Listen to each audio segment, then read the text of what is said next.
on our webinar today from companies of all sizes and industries. So we want to start today out with a poll. So you have it in front of you right now. We're interested to know, before we get things started, what are you most interested in learning about today? Is it measuring employer brand impact? How about collecting employee reviews? Or is it referrals? Maybe how to build that program?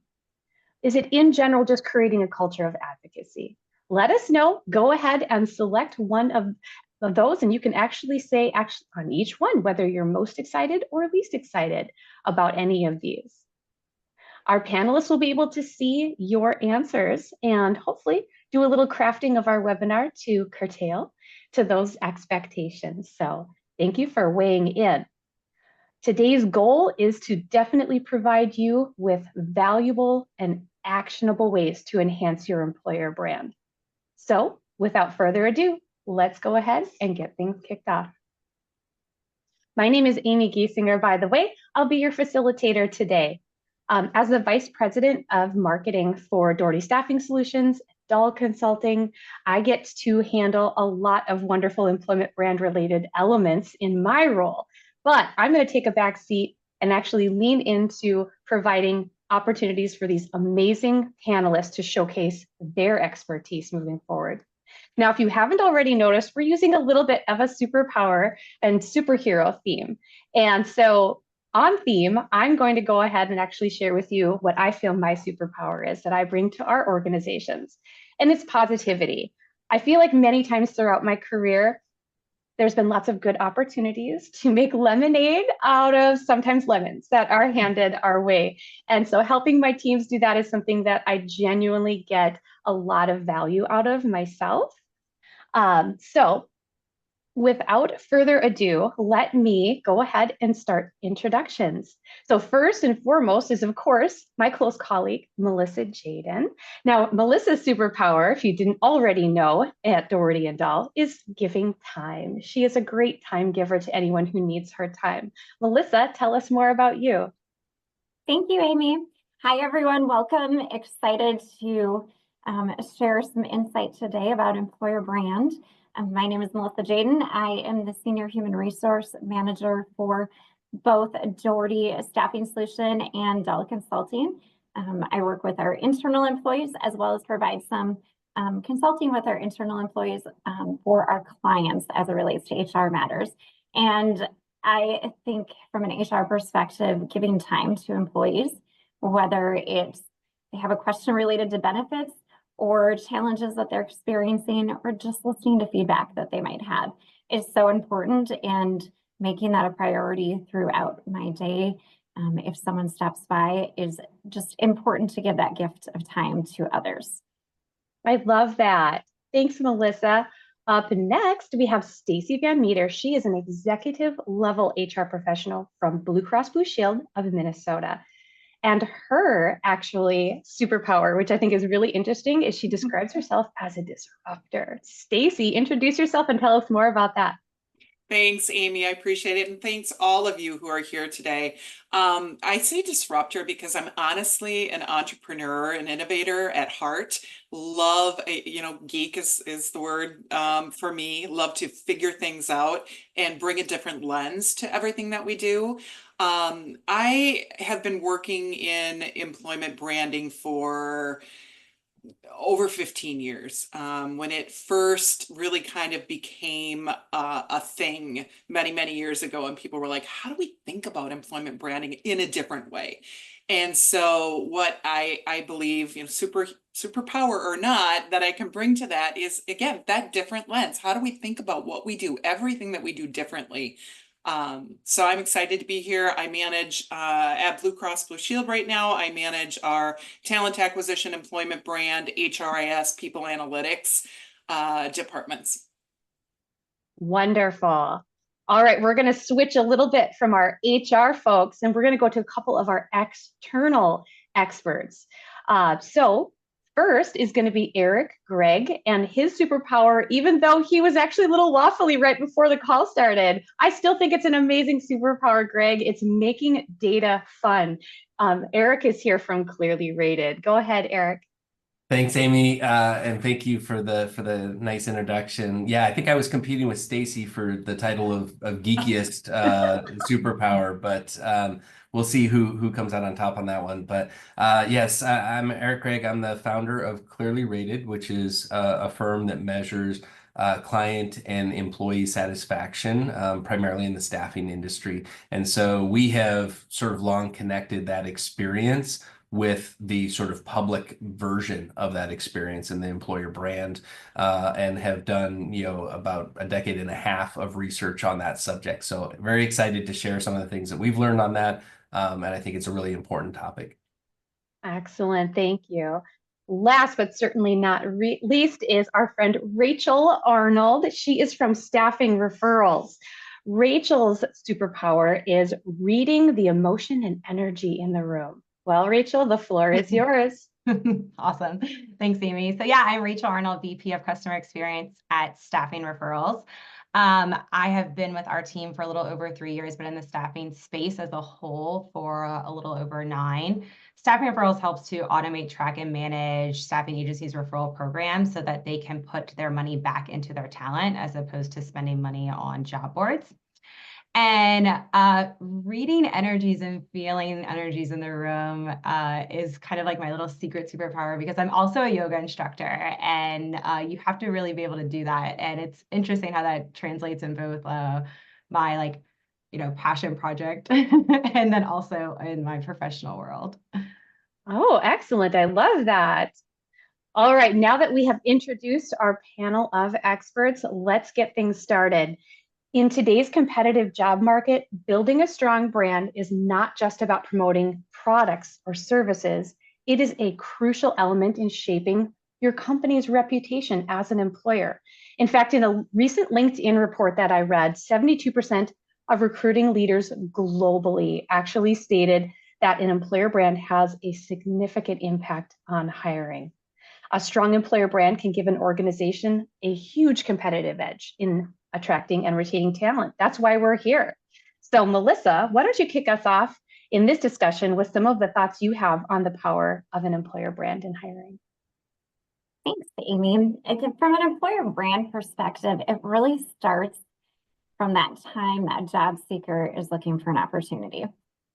Whether it's on a job board or they're visiting your career page, you want to be seen as that employer of choice. And your employees are also representatives of the company. They're ambassadors of that employee brand. Just like you go out and review a product or a service, your employees are reviewing you all the time, whether it's in conversation with their families, their friends. If they've had a positive experience at work, a positive experience in an interview process, they're talking about that. As someone who was referred to Doherty Staffing and Dell Consulting, and having worked in the staffing industry for a number of years and been a client of Doherty's, I knew the reputation that our organization had in the community. And that's one of the things that attracted me as a potential prospective employee of the company. And that's why I'm here. Your employee brand should also be evolving. It should tie into what your company's mission and your values are.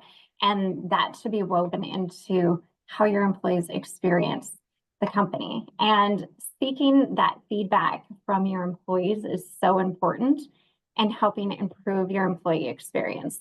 And again, that starts with your recruiters who are on the front lines and are the first impression of your organization, ensuring that they're giving every candidate a positive impression and a lasting experience.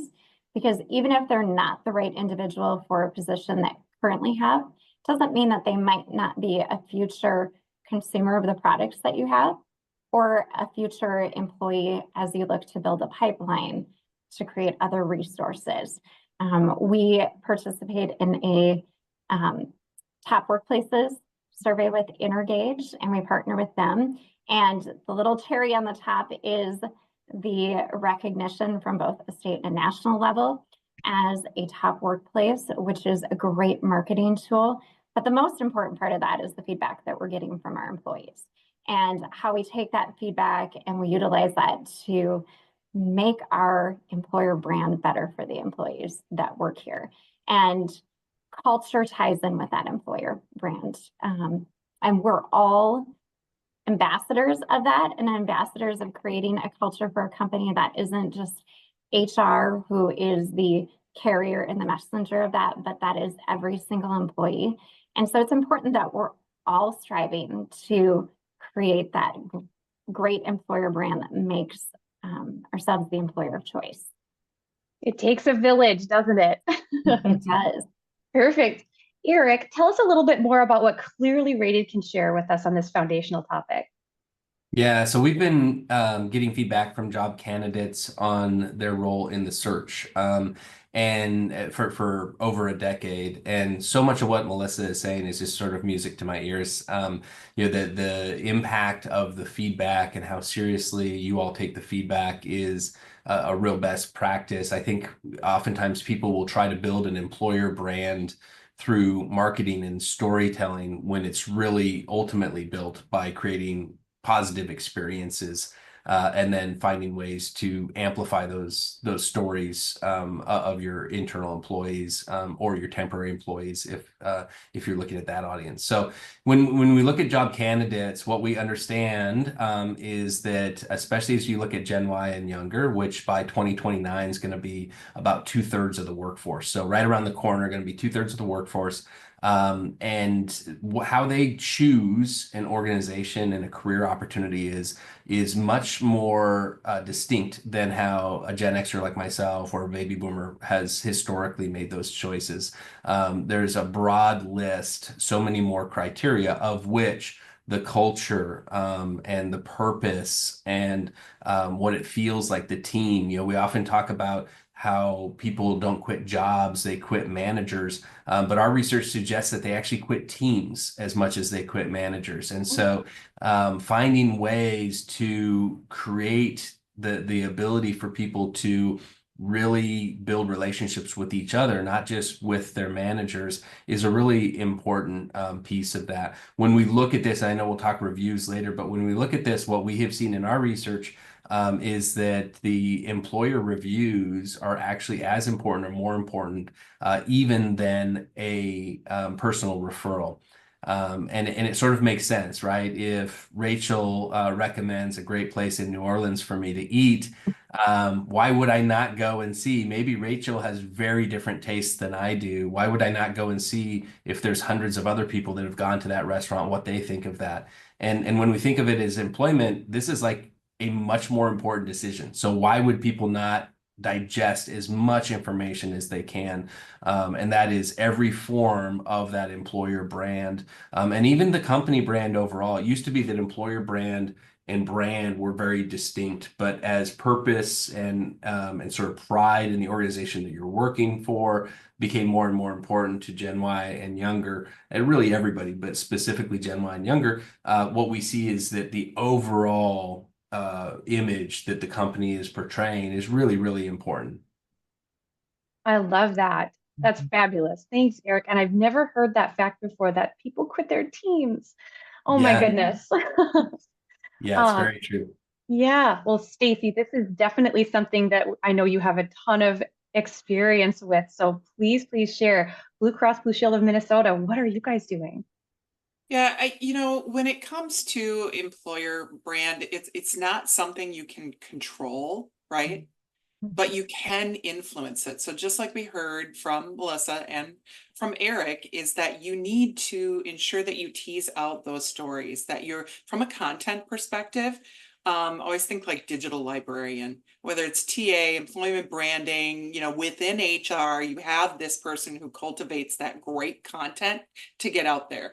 And I think, Melissa, you said from when people are looking for jobs, yes, and before they're even thinking about jobs, right? So we want to make sure that our brand and who we are is out there in the community, and people begin to think of, oh, Blue Cross, hadn't really thought, maybe I'm going to go check them out. I want to see what's out there. So you do need a great foundation when it comes to what kind of content that you have available. And it isn't, like Eric said, it isn't just your career site, right? It's everywhere. It's Glassdoor. It's, your people stories. It's that word of mouth.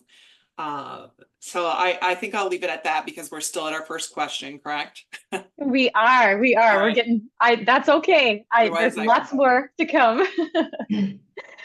So what we're hearing is in an era where talent is a key differentiator for businesses, that robust employer brand is not just beneficial, but it's essential for that long-term success and growth. But how do we get there? That's what we have coming up here. We talk about today's digital age, right? And positive reviews of all flavors are a powerful currency for business. Something just like Eric was talking about, a quote from Bright Local survey says 49% of consumers trust online reviews as much or more than they would a direct recommendation from a friend or family member. Isn't that crazy?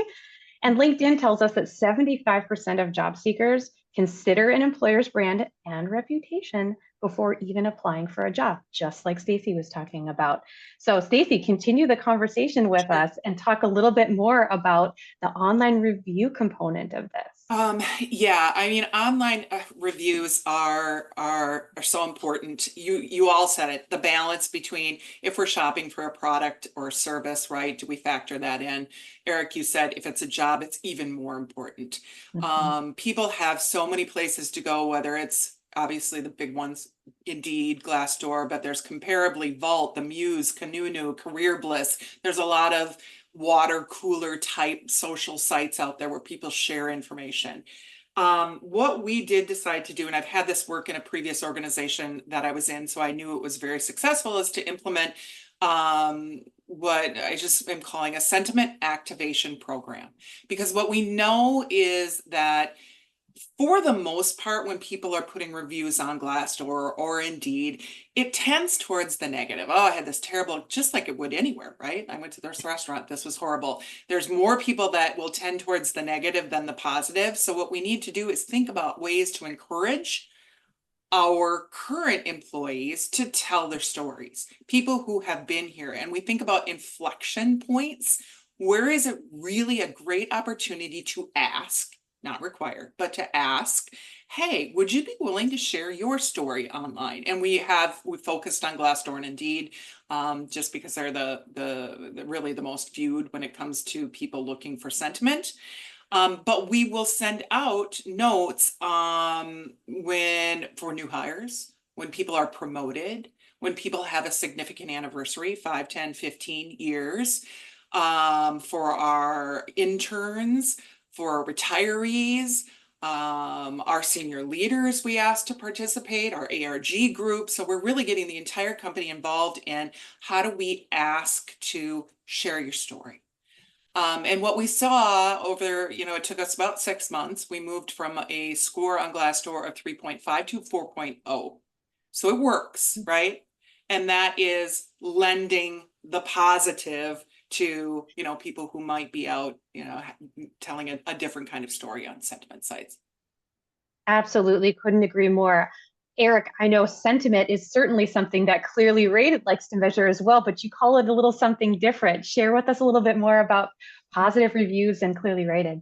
Yeah, so we've taken that approach of exactly what Stacy is saying, which is that the best way to really get an accurate view of what that culture is like internally is if you could actually get reviews from all of your employees, not just the ones who've maybe left and are frustrated or things along those lines. And so we actually take the internal survey responses and we turn those into ratings. We don't share the open-ended comments. Those are meant to be internally focused on that side. But we do allow for those ratings to go along those sides. And the way that I would tell you to think about this is a couple fold. First of all, I don't think you can ignore Glassdoor.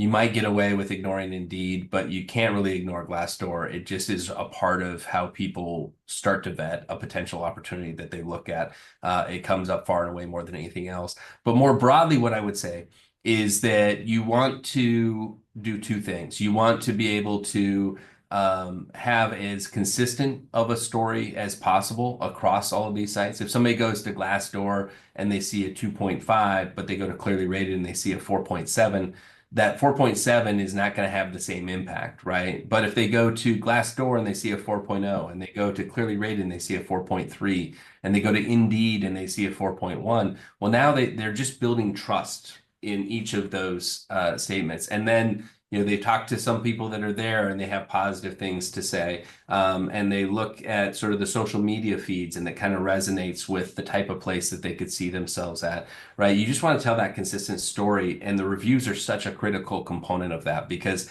everything that you say about your brand is ultimately going to be seen as you trying to convince me that I should take this job, or that this is a good position. Everything that your employees or your former employees say about the brand has a million times more credibility, right? Because this is somebody who presumably doesn't have as much to gain as a part of it. So really lean in on the positive reviews. I'll just give one more example. We asked people, we said, okay, assuming that there was a job you were interested in, what is the lowest base salary that you would consider?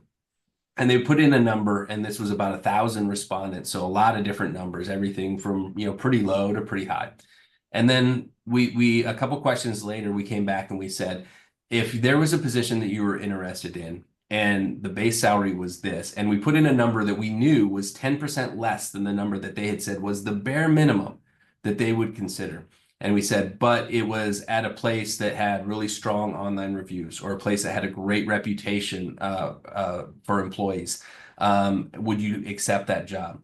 And what we found is that well over 2/3 of the people would still accept a job at 10% less than what they said was the bare minimum that they would even consider for a job, if they could feel confident that the culture and the work environment was going to be positive. So when we think about reviews, it's not just sort of a nice to have on this. It ultimately is part of how you get to the economics that you need to get to for the business. And I think that that's a nice way to kind of help people, realize that this isn't just a soft metric. This is a metric that is part of our compensation plan, and we have to pay more if our ratings are lower. Full stop. Wow, that's very, very powerful information. Thank you. Melissa, before we move on, I know that we wanted to talk a little bit about some of the things that we're doing at Doherty and Dahl to help showcase our reputation with real feedback. Yes, we have developed a program both internally and externally for our consultants and our temporary employees, where we're asking for those reviews for them to go out online. We have an incentive also tied to it. If they review us, we get feedback. There is an incentive for our consultants and our temporary employees. But if they've had a positive experience, like Stacey said, we want to hear that story. And I think it's important as an employer that we're also engaging in those reviews. If someone had a negative experience, to respond back to that. How can we make it better? What can we do different? Even engaging in those positive experiences. I know one thing that we do at Doherty and Dahl is not just on those job boards, whether it be Indeed or Glassdoor, but we get a positive review and someone gives a really good story. We're sharing that on our social media platforms, on LinkedIn, on Instagram, and sharing those experiences, because we're also providing an external service of hiring and placing talent with our clients. And those individuals are also our employees. And so we want them to have a similar experience as our internal staff does. Our mission is to positively impact people's lives through employment. So one of those things is those positive reviews, and we're always striving to be better. And so I think for every organization to engage in those comments that they're getting, positive, negative, that also tells a story. And that is something that highlights, again, your employer brand. Thanks, Melissa. Okay, Rachel, we haven't heard from you yet, but I think there's a really good segue from this topic to the next that you want to add to. Yeah, absolutely. Well, kind of like picking back off of what Melissa said, like I always say this, I am a true millennial and I'm proud of it for all of whatever that embodies. And when I'm looking at things like what I'm going to go eat, or if I'm going to even buy something nowadays, I will go and find the negative reviews. I sort it by that. And I'm looking specifically to how brands react to a negative review, because I think that that says a lot about a brand, right? Are they willing to acknowledge something? Are they willing to try to fix it? And so I think, yeah, kind of, just want to reiterate that, like, definitely don't just like be like, oh, I'm not going to look at it. Like, it exists. And it's a really great opportunity to turn the ship around. And then, yes, of course, reviews, positive reviews, share them everywhere. That is very underestimated, I think, in the world we live in right now, especially on the staffing side. Like, somebody leaves you a really amazing review and they are highlighting an employee or a branch. If you share that on social media, you don't really know where people are going to resonate to go and find information out about your brand. So the more that you can get in front of that and on all the different outlets that you can, really speaks volumes, because you're creating this feeling where they want to be a part of it, right? And you want that. You want them to think of your brand, like Stacey was saying, the moment they think of whatever you're putting out in the universe, but also then like, oh, I want to be part of them. I want to be part of them. And ultimately, one of the best opportunities to also ask for referrals is when somebody leaves you a positive review. Love that. Great segue. Great segue. So yes, what Rachel is getting at obviously is leveraging the networks of all of those positive reviews from your current employees can be a game changer for your recruitment strategy, right? Employee referrals go beyond simply filling an open opportunity. They actually bring in candidates who are more likely to align with your company's culture and values. They're going to stay longer, they're going to be happier, and ultimately they're going to add to your culture. So Rachel, let's keep going because this is your wheelhouse. I know you've got real-time examples to share and nobody wants to hear from me. They want to hear from you about this. So yeah, so as it relates to like the staffing space, I have a couple of stats I can share with y'all. In general, referrals are 55% faster to hire. If you think about that metric, the rapport is already built with the referral, so they're going to move through your process a lot faster. And then they stick around a lot longer. There's a 70% increase of retention from a referral.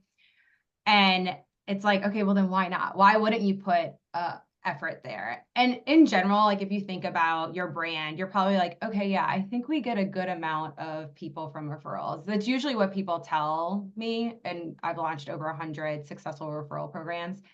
But like actually looking at the data and like deciding like, okay, right, we are actually getting most of our rockstar employees from our other rockstar employees, right? When you look around at the room and you're looking at the people that are like really just like taking things to the next level, you're like, I want more of you. I want more of you. Who do you know? And that's you really asking for a referral. And having more of those people, this helps to really keep cultivating that culture, right? Because you're bringing more and more people in that are echoing the same mission and they have the same vision. And then you can really just like turn it into a monster. Like it's the best thing ever to see companies grow from referrals and not having to spend money on job boards and being able to really look around the room and be like, wow, look at what we're creating here. And that impacts everybody that they're touching. 100%. Couldn't agree more. It's a good monster, right? It's the good kind. Monster. It's the good kind of monster. Yeah. Hey, Melissa, why don't you give our attendees a little overview about how our family of companies at Doherty and Dahl like to benefit from employee referrals?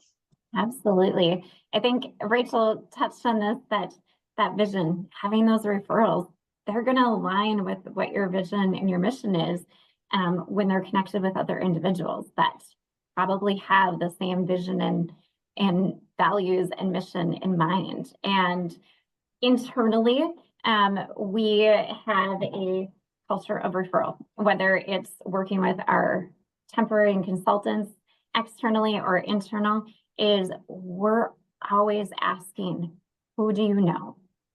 Who do you know? Your background is great. Do you know someone? We're looking for someone with this background. We share our openings internally that we have. And it's from the moment that they're having a conversation with a candidate is asking that question, who do you know? Internally, we have monetary incentive tied with those referrals who are hired. And it's always having something meaningful. It's always a motivator to have a monetary or whatever is important to your employees tied with that referral, whether it be a referral bonus or some type of swag. But again, it goes back to your employees. You should be harnessing them as brand ambassadors. And they're talking to people, they're telling people about their experiences at their employer. And we probably have all heard a friend talk about a great place that they worked at. And you always wonder, oh, well, how do I get to work there? Well, that is what we want our employees to do, is go out and tell their story of their experience here. And that's why providing an optimal employee experience from the time they're starting that interview process until they leave. And one of the questions that we ask in an exit interview is, would you refer someone to work with us? And even when they're leaving, we want to make sure that we're leaving and parting on good terms, that they still would think of us as an employer that they would refer someone to, or a business partner in the future.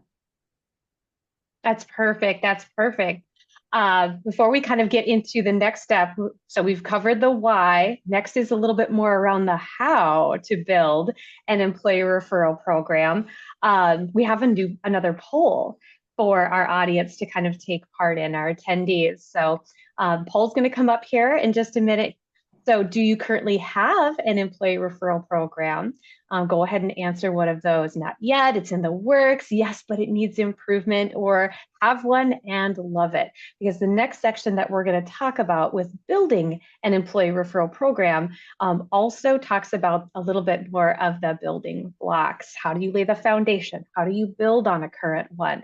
So before we turn it back to Rachel with some great insight on this, first we want to hear from Stacy, because I think I've heard you mention, Stacy, that 35% of your current employees are referrals internally at Blue Cross Blue Shield. Is that correct? We do have a really high percentage of referrals. Consistently, it's around 28%. The 35% comes from a special project where we think about a high profile, hard to fill. We had around 200 hires last year that we implemented a specific employee referral program for, and we hit the 35% on that one. But Amazing. So yes, very, very high. And I guess, what I have to say lends into the, how do you build? What are tips and tricks? How can you do this? So if we want to roll right into that, we certainly can. Yeah, Okay. absolutely. And in thinking about this, I grabbed my pen and I made a note, because Rachel, you said something really good about thinking about how we go after that word of mouth, those referrals. And it starts even when a recruiter is working with a role. I won't say candidate, but a role. We talk about, I talk a lot about, where does talent live? Okay. So when I have a role, maybe it's hard to fill, maybe it's specialized. And I'll give you an example. I had a group of digital product managers that we needed to hire. I think we had either 7 or 8 of those hires. And we had to think about, we have to go find them, right? They're not going to apply, or maybe the right ones aren't going to apply. So how do we figure out where that talent lives? And it comes down to researching, what are they looking at for professional associations? What do they read online? What groups are they part of? And we happened to find a guy out of California that ran a blog called The Productologist. Preeminent blog for product people. Contacted him and said, hey, listen, we've got these roles. Are you interested at all in putting it out on your blog to talk about it? So again, we're thinking about referrals. We're thinking about word of mouth. We're thinking about, where does talent live? We ended up hiring two people out of our 7 or 8 from that particular referral. So if you can think, everybody out there, put that mindset on, is, how do I think different about reaching the talent? And then I would say the other thing is, when they're on board, if we do have a process, we call it a coffee or a touch point. When a recruiter's hired someone, it's that onboarding. We all have talked about this. How do we get them to refer people into Blue Cross? That's amazing. You're completely 100% correct. There are a million different ways to ask for referrals, to set yourself up as for success. And it doesn't have to be, really, really specific to a formal program, it can be a variety of touch points. And I love that. I love that so much. Melissa, you have a couple of things I know to add, not necessarily as much from a larger organization like Blue Cross Blue Shield, but there are probably a lot of organizations on this call that may not necessarily have a huge team to help with this. So how does a company start small? What can you add? So my past life, I worked in the collection industry, and as some people may know, collection industry is known for having high turnover, and having a culture of excellence and creating a culture where people want to come to work was something that we prided ourselves in. And one of the things, again, go back to that brand ambassador of your employees. One of the things that we did that we saw a lot of success was we gave our employees cards, little business cards, that basically said, I had a really great experience with you. I think you would be great for our organization, with our website for our careers page. And they could give this to anyone. And we gave it to all employees because we wanted them to be ambassadors. So they were out at a restaurant, had an amazing experience with somebody who was a server. They could leave that card. And we yielded some excellent results from just a simple thing as creating brand ambassadors with our employees of handing out those cards. It also got our name out in the community as well. And I think that when you're looking at moving the needle and the bringing in talent, referrals, is also goes back to training. Like I mentioned, we are really good internally about asking, who do you know? And starting that conversation early. And I think that the more you can train and educate your employees on the benefit of it and make it not seem like a scary thing of, if I refer someone and they don't work out or they don't get a job with the company, that's a scary thing, but making it part of your culture and your organization that we love referrals. Who do you know? Everyone knows someone who's looking to make a career move, considering making a career move. And again, I'm here, I'm where I'm at because someone referred me and I wasn't necessarily looking. That's awesome that you can actually talk the talk, right? And because you've already walked that walk, you've been a referral. So that's really exciting. And Rachel, everybody's been using the word ambassador, and I know that's one of your words. So, okay, it's your time. Talk to us a little bit about best practices on building that enhancing an employee referral program. Yeah, so like some of the stuff that like we all keep mentioning it is like when somebody's referring, if you think about like the psychology about why you're referring, right? And it's because of the experience that you as a brand are providing, right? The people that are sending you referrals are having such a great experience with your brand that they want the people in their life to have that same experience, whether it's a restaurant or it's, a staffing agency. And so there are like all these psychological like risks that kind of go into that as people are referring. And the bigger the risk, right? If there is like a bad reputation, then the higher the incentive would need to be. The goal would maybe be to have like no incentive because the risk is so low, because the brand is so predominant, that you're just getting constant referrals. So what a great what's the word I'm looking for? Like the greatest compliment ever to get referrals as a brand.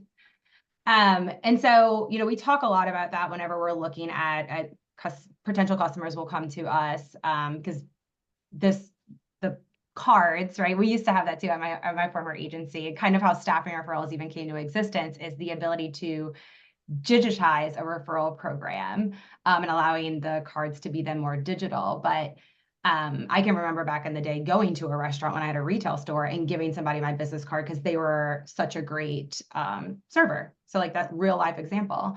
So when we're looking and talking to customers or potential customers about like how they could be a fit or how to build their referral program or to scale it and take it to the next level, we have kind of have this like triangle of foundation of what we're looking at. First and foremost is going to be the culture. What is the culture? What do your reviews say about you? And what does your team say about working for you? Because the culture really is everything. Talking about referrals, talking about your culture, the community, that echoing all throughout everything that you're promoting. It has to be top down, side to side. Everybody has to be on board with that, so that it is being reverberated throughout the entire community. And then once you have the culture part under control, then you can start to think about, okay, well, what are we going to offer as a referral program? And then the process, right? Because you want to make sure that as these ambassadors are sending you, that's what we call them too, as ambassadors are sending you referrals, that you are giving those people the same experience as the ambassadors are having to even send the referrals to you. So we kind of have culture, the program itself, what you're going to be offering, people are going to be held accountable, and then the process to actually pay people out and move them through your funnel. And then that all goes hand in hand to create a successful employee referral program. Excellent, excellent.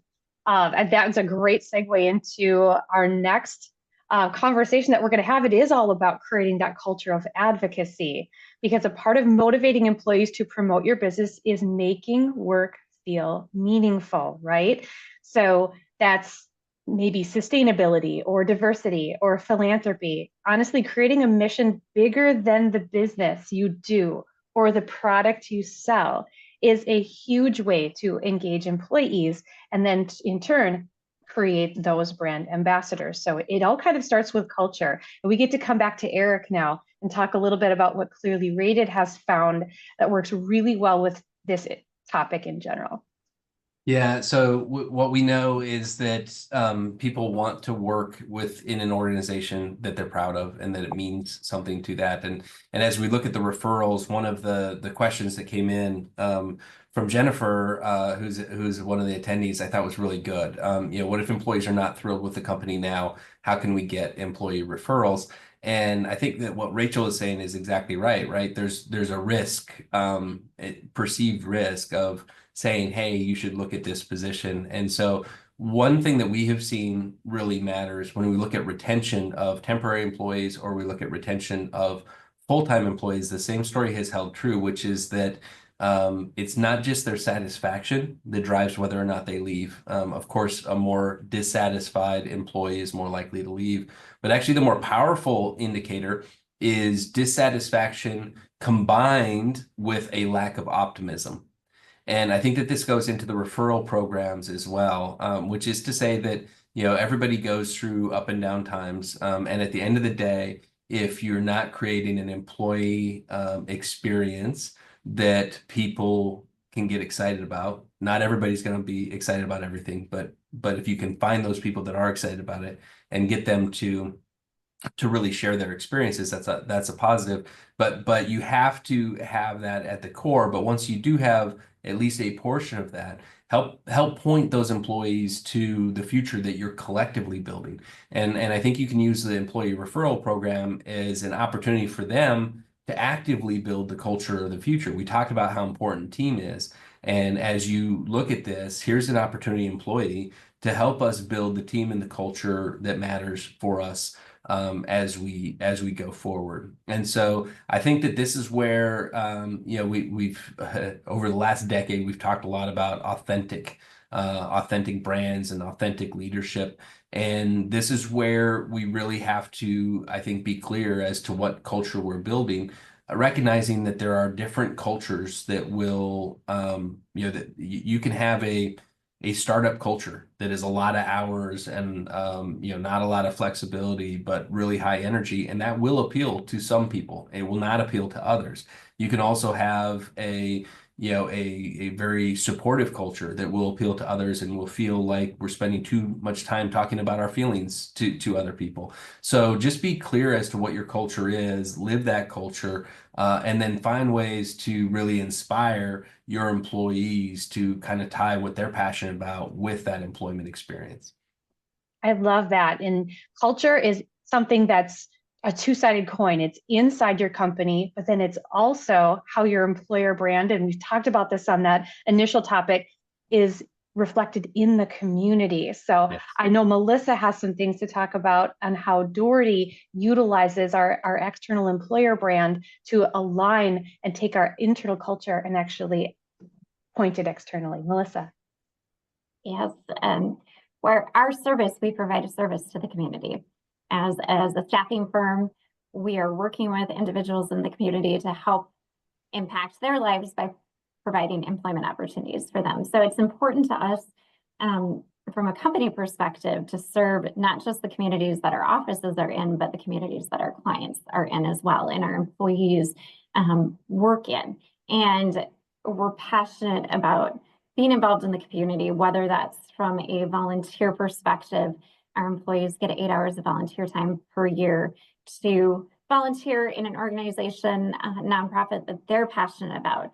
We also provide group volunteer at a corporate level, opportunities for employees to go out in the community and make a difference, make an impact, show up.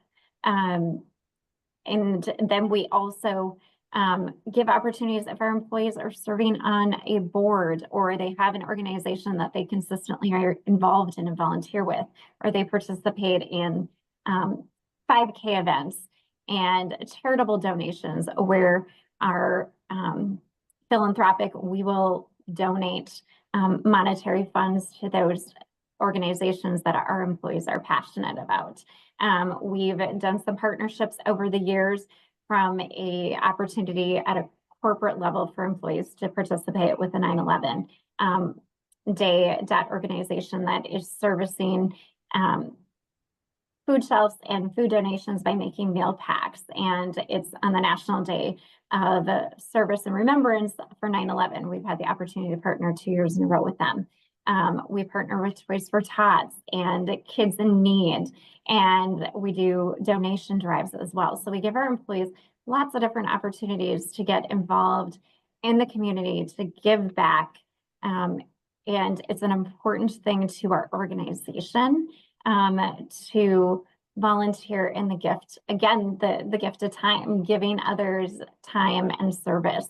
And I think that's really important, and we're seeing in the generations that are coming into the workforce that that's something that they also look for, is how can I be a service to my community, and where can I show up, where can I help? And so any type of program around the gift of volunteer and the gift of donating or contributing to the community, I think, is so valuable for an organization to provide to their staff.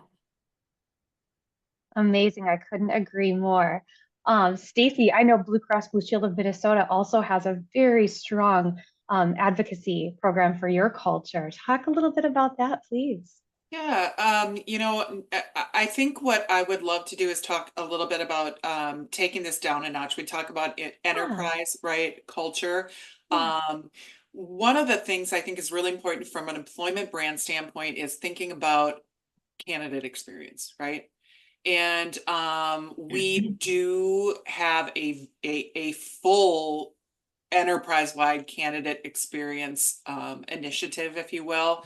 So I've led teams over the last 11 years that have won the Talent Board's Candidate Experience Award. I would say go check that out if you guys are interested. Free. It's every year you can sign up and fill out their form to figure out, which is a really good way for you to think about creative ways to provide a positive candidate experience by going through their form.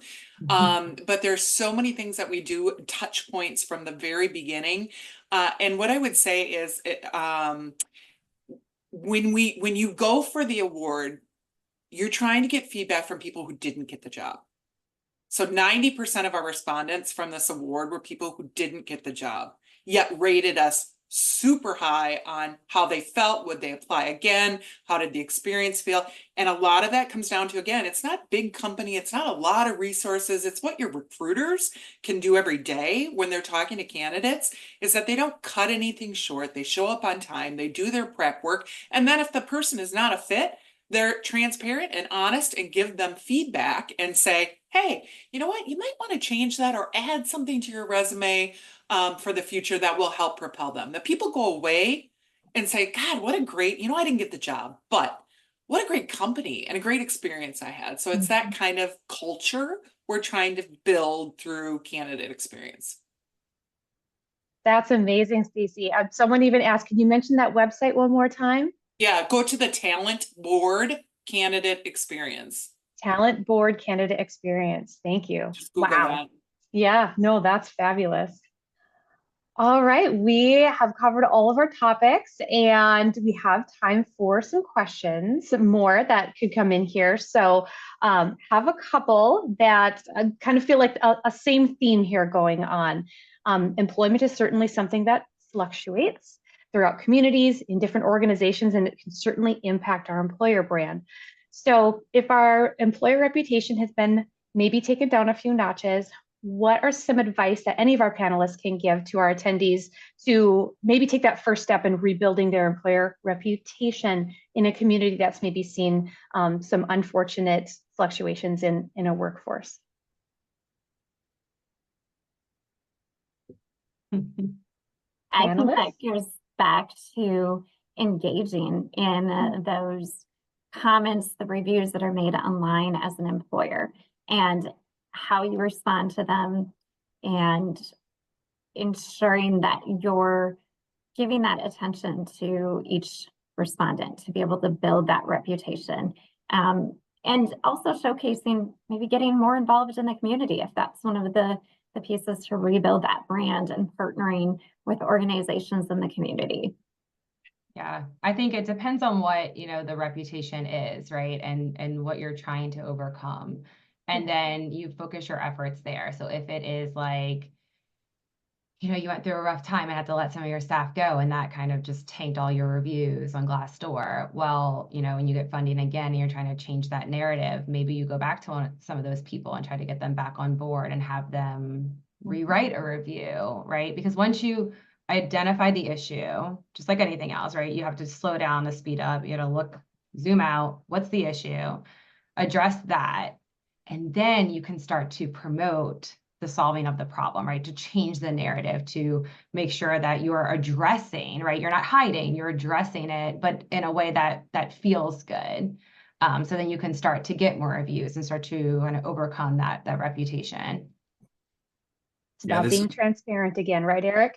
Yeah, I was just gonna say it's about being transparent, and it's about painting, whatever you went through that led to those bad reviews. It's not that those bad reviews are out there and everything's perfect internally, or it's sort of a perception at at a point in time, and you have to honor that, right? Perception is reality, and especially if that's the only way that people externally have to potentially judge this. And so all the things that we've talked about before, you address why that negative review matters to you and why things are different now, and show a good deal of empathy in those, in how you respond to those. But then internally, this is just good practice, not even around sort of employee referrals or reputation. Like, you need to paint the picture as to why the future is brighter than the current or the past. And as you start to do that, then you can start to really bring people on board of like, hey, team, like, I'm not asking you to make anything up in your online reputation, but if you believe in where we're going, like, then talk about what it's like to work here today. Because as we go and build this future of what we're trying to build, we all play a role, right? Leadership can set what they want that culture to be, but the actual culture is driven by every single person in that organization. And so if you can get them to feel that ownership, and feel that optimism for the future, and see how they help create that future with what they do around the employment brand, then you really kind of push that forward in a positive way. That's great. Thank you so much. Another question that came up is actually around referral bonus, like what that incentive should be. Any thoughts on what that sweet spot should be, or specifically, what amount or what kind of, thank you that could be for a referral program incentive? I can say it depends. So we do look at it role by role, right? If you have our standard referral program is pretty low, and the research out there proves that out. If people are happy working for you, they will refer others. It's not necessarily like, I need the money. So I think it's like 500. Many roles, some roles will go up to 2,500. We have an IT role or a really hard to fill niche role. We will up that referral percentage. Yeah, it definitely depends on like what we see, right? We have it broken down by vertical in the staffing space. And so we know that certain healthcare staffing versus light industrial versus professional, right? It's all different because it's a different audiences, different bill rates, different amounts. And so we have that kind of broken out on what we recommend. Internally, I do see 500 a lot. I've earned a $500 referral bonus at my former job for referring somebody. One of the things that we see that works really well that is a different kind of concept to think about is this, it's a dual-sided bonus where there's something in it for both people. So we recommend it for the ambassador, so the person that's referring people, and something in it for the person that's actually being referred. And it doesn't have to be the same amount, just like a little bit of something else. And we call that a dual-sided referral. And the payout can be at whatever point makes sense, right? From a logistic and an operational perspective, right? So you're not like losing money, but it's at the sweet spot. It's not too far out and to where they forget that it was even a thing. But we find that when companies switch to this dual-sided program, that there's a lift in referrals, there's a lift in like the ask for referrals, as it feels a little bit better. And then there's something in it for both people. So both parties are driven a little bit more to actually follow through. Love that. I love the dual-sided ones as well. I was actually going to ask you that, Rachel, and I think that it just makes sense, right? Because on a referral program, what you're trying to do is, at the baseline, like be referable. Mm-hmm. And then that next level is to like make it easy for somebody to have that conversation. And when you're only, doing one side of that, if I reach out and refer somebody, do I tell them that I get $500? Does that somehow taint it? And now it doesn't feel like I'm actually doing that. Whereas if it's dual-sided, even if it's $250 for each, I can reach out and say, hey, I know you were looking, I love it here. And actually, if you do this, you can get this piece. But we have to think about things that we can provide for them. And then if they are a referral, I've even seen people kind of do a white glove treatment, basically saying like, hey, we'll both get, $250 if you end up getting hired. Plus, if you let them know that you're a referral from me, then then you get the inside track on it, or you get, they'll put you to the top of the list. There's some things that like matter to an employee, a job seeker, that actually don't really have a hard cost for us, right? That are valuable to them. Yeah, 100%. And we found out too that people that were getting the one-sided were actually taking a piece of that bonus and giving it to the person that they actually referred, which is so funny to think about. And then one of the parts that it gets a little bit lost, especially on the staffing side, is the people that these ambassadors that are sending you the referrals, right? Like you want to provide some type of transparency component where they know what's going on with the people that they referred. Like circle back. Like if I'm talking to Eric and he sent me Amy and Amy is just a rock star, even if I'm not going to hire her or not, when I talk to Eric again, I'm going to be like, Eric, thank you so much for referring Amy to me. Like she was amazing to talk to, like just giving him a little bit of the information. So he's like, oh, wow, I did such a good thing, right? Again, creating that feeling of it was good to do this. I want to keep doing it, even though I'm not going to get paid out on it. Because then the payout doesn't matter really anymore. Perfect. We have time for one more, and a question just came in that I really think we should definitely answer. This individual asks, Sarah says, we run on a pretty lean recruiting team. So what support do you have to help deliver on these initiatives? Is there a partnership with marketing that we should lean into, or TA to support these efforts? What do you recommend? I can start with that. As a HR team of myself and an internal talent acquisition specialist, we run pretty lean. And I think in coming into the organization and really not necessarily having dedicated HR individuals and having to build our program and create that optimal employee experience is the incremental steps. Setting goals. Don't go all in and say we're going to create a referral program and we're going to create an employer brand and this onboarding experience all at one time. Starting small and give yourself grace and constantly be evaluating and evolving. But start as simple as the referral. If you don't have a referral program in place, creating those employee brand ambassadors to go out and get those referrals for you, for your TA.